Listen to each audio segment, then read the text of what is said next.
जय श्री श्याम दोस्तों, स्वागत है आपका अपने यूट्यूब चैनल @official RWM पर। दोस्तों उम्मीद करता हूं आप सभी स्वस्थ और मस्त होंगे। दोस्तों हमने पिछली क्लास में बात की थी सम्राट अशोक के बारे में और उसके बारे में विस्तार से पढ़ा था। उसका पार्ट 1 था।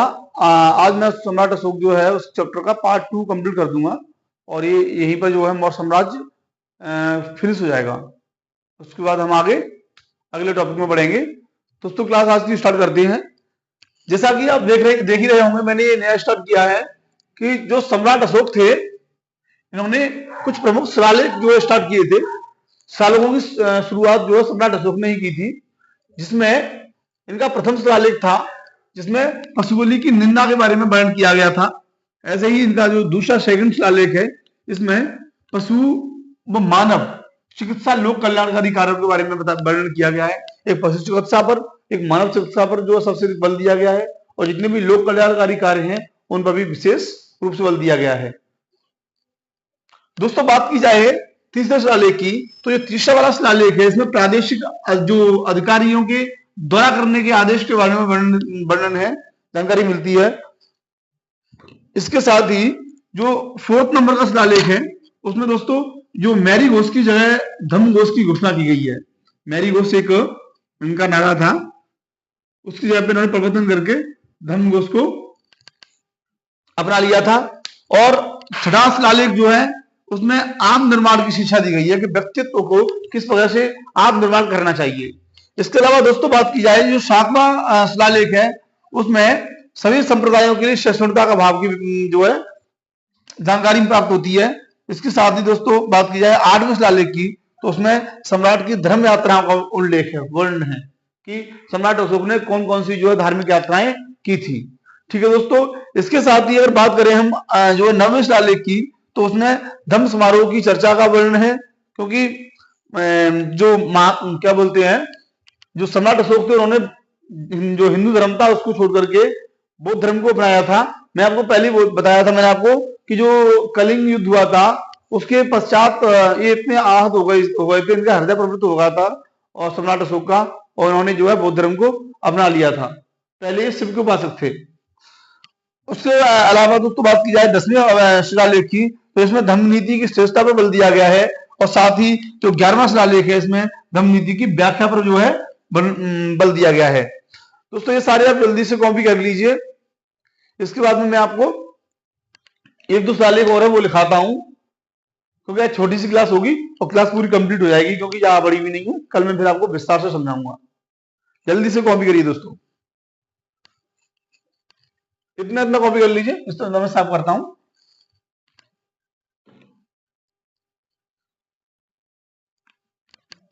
प्रथम शिलालेख पशु बलि की निंदा,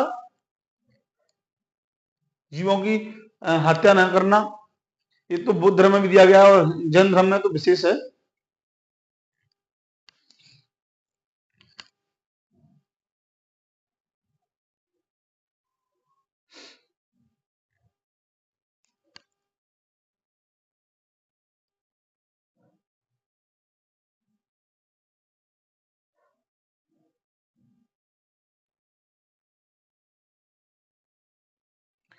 हाँ दोस्तों आपने कॉपी कर लिया होगा। आगे बात करते हैं हम इसके 12वें अभिलेख के बारे में। जो 12वां अभिलेख है उसमें किसका वर्णन है ये देखिए आप।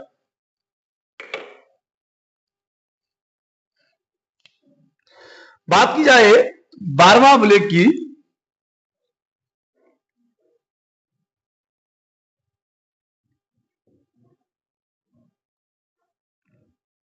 शिलालेख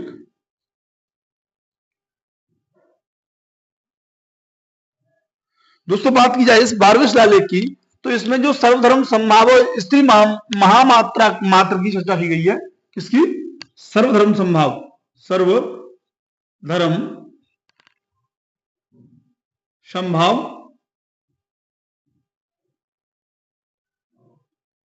व स्त्री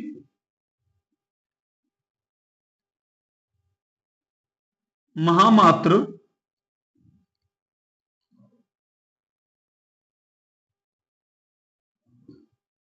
की व्याख्या की गई है, या चर्चा बोल सकती हैं, चर्चा की गई है।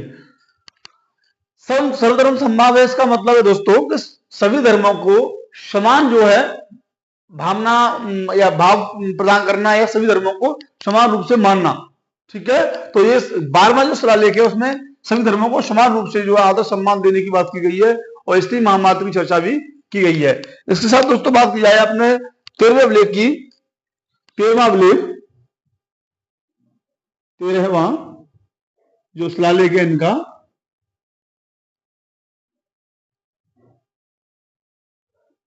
इसमें दोस्तों बात की जाए तो इसमें कलिंग युद्ध का वर्णन है। किसका है? कलिंग युद्ध का वर्णन। जो 13वां अभिलेख है इसमें कलिंग युद्ध का वर्णन है।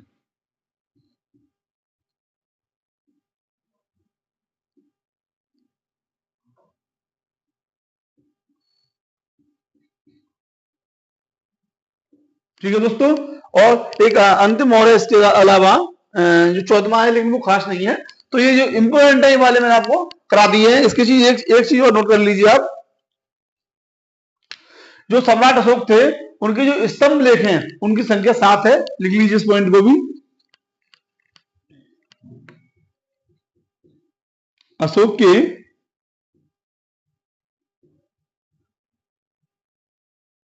स्तंभ लेखों की संख्या कितनी है?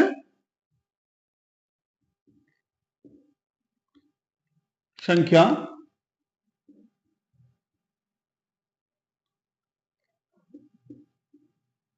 7 है दोस्तों। इसके साथ ही दोस्तों यदि बात की जाए तो 7वां अभिलेख क्या है? सबसे बड़ा अभिलेख है।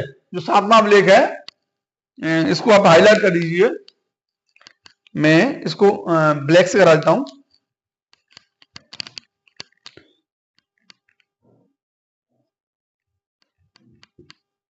सातवां जो स्तंभ लेख है या अभिलेख है, अभिलेख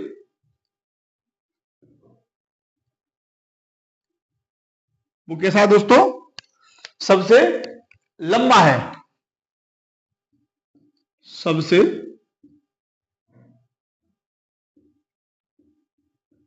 लंबा अभिलेख है। ठीक है दोस्तों, यहां पर एक क्लास आपकी कंप्लीट हो रही है। उम्मीद करता हूं आप समझ गए होंगे। ये सारे अभिलेख लिखाए थे, वो तो आप लेखे इसमें मेरी घोष की जो है धर्मघोष की घोषणा, छठा शिलालेख है जिसमें आत्मनिर्माण की शिक्षा, 7 में सभी संप्रदायों के लिए सहिष्णुता, और जो 8वां वाला है उसमें सम्राट की जो धर्म यात्रा है, धार्मिक यात्राओं का उल्लेख है। इसके अलावा जो अपना 9वां अभिलेख है, शिलालेख है, उसमें धम्म समारोह की चर्चा है, और 10वें वाले में धम्म नीति की श्रेष्ठता प्रबल है, और जो 11वां है उसमें धम्म नीति की व्याख्या प्रबल दिया गया है। इसके अलावा दोस्तों जो 12वां शिलालेख है उसमें सर्वधर्म समभाव व स्त्री महामात्र की चर्चा का वर्णन है। सभी धर्मों को समान जो है सम्मान देना चाहिए, आदर करना चाहिए। और जो 13वां अभिलेख है जो इंपोर्टेंट है, उसमें दोस्तों इसमें जो है कलिंग युद्ध का वर्णन दिया गया है। ठीक है दोस्तों, अशोक के जो स्तंभ लेखों की संख्या कितनी है? 7 है, और सबसे बड़ा जो है, सबसे लंबा जो अभिलेख है वो 7 नंबर वाला ही है। ठीक है दोस्तों, तो आज की क्लास यहीं पे कंप्लीट होती है। कल हम नए टॉपिक के साथ जुड़ेंगे। तब तक के लिए शुभरात्रि, जय हिंद, जय भारत। Thank you.